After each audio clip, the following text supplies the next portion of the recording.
تو میرا یہ بلاگ آج کا انڈیا اور افغانستان کے نام ہے۔ انڈیا اور افغانستان والوں اس بلاگ کو ضرور پورا دیکھنا، چاہے جتنی دیر کا ہو۔ تو سوال یہ ہے آج میرا آپ لوگوں سے کہ بھائی پاکستان سے جنگ لڑنی ہے آپ لوگوں نے؟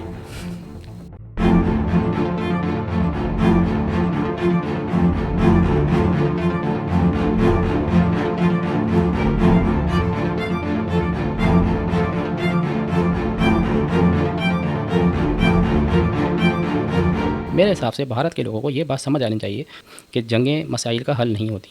کیوں؟ کیونکہ آپ نے دیکھا بھارت سے کوسوں دور ایران جیسے ملک میں ایک جنگ ہو رہی ہے جس کا بھارت سے دور دور تک کوئی لینا دینا نہیں ہے، لیکن اس ٹائم بھارت کے اندر شدید قسم کا گیس کا بحران پیدا ہوا ہے اور آنے والے دنوں میں مزید خراب ہو سکتا ہے۔ کہنے کا مقصد یہ ہے کہ اگر آپ ایک اتنی دور ہوئی جنگ کے ساتھ اپنے ملک کو جو ہے نا عوامی بحران ایک طریقے سے بچا نہیں سکتے، تو آپ پاکستان سے جنگ لڑ کے کیا کر لیں گے؟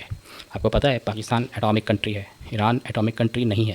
ایران تو چاہ رہا تھا کہ میں ایٹامک کنٹری بن جاؤں، پاکستان ایٹامک کنٹری بنا ہوا ہے۔ تو اب آپ مجھے یہ بتائیں کہ جب پاکستان آپ لوگ کے ساتھ ظاہر بات ہے کچھ نہ کچھ تو برا کرے گا ہی، تو پھر آپ لوگ کس حال میں ہوں گے؟ کوئی اندازہ ہے اس بات کا؟ تو بہتر یہ ہے کہ آپ اپنی حکومت کو یہ بات سمجھائیں کہ یار پاکستان سے جنگ نہ لڑی جائے۔ جو خرچہ جو اسلحہ خریدنے میں پیسہ لگایا جا رہا ہے، بھارت اس ٹائم جو ہے دنیا کے ٹاپ 10 ملکوں میں ٹاپ 3 ملکوں میں آتا ہے آئی تھنک اسلحہ خریداری میں، اسلحے کی خریداری میں۔ اور یقیناً یہ بھارتیوں انڈینس آپ لوگوں کے مال سے ہی یہ پیسہ بنایا یہ اسلحہ خریدا جا رہا ہے، اور یہ آنے والے دنوں میں اس کا کوئی بھی استعمال کرنا خود آپ لوگ کے لیے ہی نقصان دہ ہوگا۔ یقیناً ہمارے لیے بھی نقصان دہ ہوگا، جنگیں تو کسی قوم کے لیے اچھی نہیں ہوتی، لیکن میرا ماننا ہے کہ مسلمان اگر پاکستان میں صرف 26 کروڑ ہیں اور یہ ختم بھی ہو جائیں تو دنیا میں پھر بھی مسلمان باقی رہیں گے۔ لیکن بھارت میں جو ابھی ایران کی جنگ سے پہلے ہی بحران پیدا ہوا ہے اور لوگ پریشان ہونے والے ہیں آنے والے دنوں میں مزید، اگر پاکستان سے جنگ کی اور پاکستان نے بھارت کے ساتھ کچھ برا کیا تو ہندوستان میں صرف ہندوؤں کی ایک بہت بڑی تعداد ختم ہو جائے گی، یقیناً ختم ہو جائے گی، ٹھیک ہے؟ اور افغانیوں سے میرا کہنا ہے کہ بھائی آپ لوگ کچھ بھی کر لیں، آپ لوگ کچھ بھی کر لیں، آپ ٹی ٹی پی کو اور بی ایل اے کو سپورٹ نہیں کر سکتے۔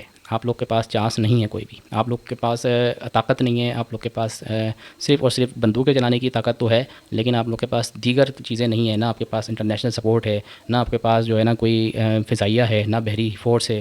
آپ سامنے سے صرف آ کے 2-4 لوگوں کو یہاں پاکستان کے کنارے کنارے پہ بھیج کے آپ سمجھیں گے کہ ہم نے کوئی بہت بڑا تیر مار لیا، سوال ہی نہیں پیدا ہوتا۔ جو 2-4 ڈرون آپ بھیج رہے ہیں آنے والے دنوں میں یہ بھی ختم کر دیے جائیں گے۔ کیوں؟ کیونکہ ہم لوگ کو جلدی نہیں ہے آپ لوگوں سے، کسی قسم کی جلدی پاکستان کو نہیں ہے آپ لوگوں سے لڑنے کی۔ آپ یہی کہتے رہیں گے کہ آج ہمارے چرسیوں کے اڈے پہ حملہ کیا ہے، آپ یہی کہتے رہیں گے کہ آج ہمارے شہریوں پہ حملہ کیا ہے، لیکن ہمیں پتہ ہے کہ ہماری فوج جب ٹارگٹ کرتی ہے تو بہت سوچ سمجھ کے کرتی ہے اور بہت ایگزیکٹ جگہ پہ کرتی ہے۔ تو یقیناً آپ کو اس چیز کی تکلیف آنے والے دنوں میں نظر آئے گی مزید، بشرط یہ کہ آپ پاکستان کے ساتھ کھڑے ہو جائیں اور پاکستان کی بات مانیں اور پاکستان کا مطالبات کو مانیں کہ یار جو یہ کہہ رہے ہیں وہ سچ کہہ رہے ہیں، ہم کسی امریکہ کے لیے نہیں لڑ رہے ہیں، یہ جنگ ہماری اپنی جنگ ہے۔ نہ ہم نے پہلے امریکہ کے لیے لڑا تھا، نہ ہم آج امریکہ کے لیے لڑ رہے ہیں، ہم صرف اپنی بقا کی جنگ لڑتے ہیں۔ پاکستان صرف اپنی بقا کی جنگ لڑتا ہے۔ آپ لوگوں کو چاہیے کہ آپ لوگ پاکستان سے مذاکرات کریں، آپ لوگ کو چاہیے کہ آپ لوگ جو بھی حل طلب مسائل ہیں پاکستان اور انڈیا کے درمیان یا پاکستان اور افغانستان کے درمیان جو بھی حل طلب مسائل ہیں ان کو مذاکرات کی ٹیبل پر آ کر حل کریں، اور کچھ اپنی سنائیں کچھ ہماری سنیں، اور معاملات کو خوش اسلوبی سے کسی ایک جگہ پہ لا کے روک کے مسائل کو حل کریں۔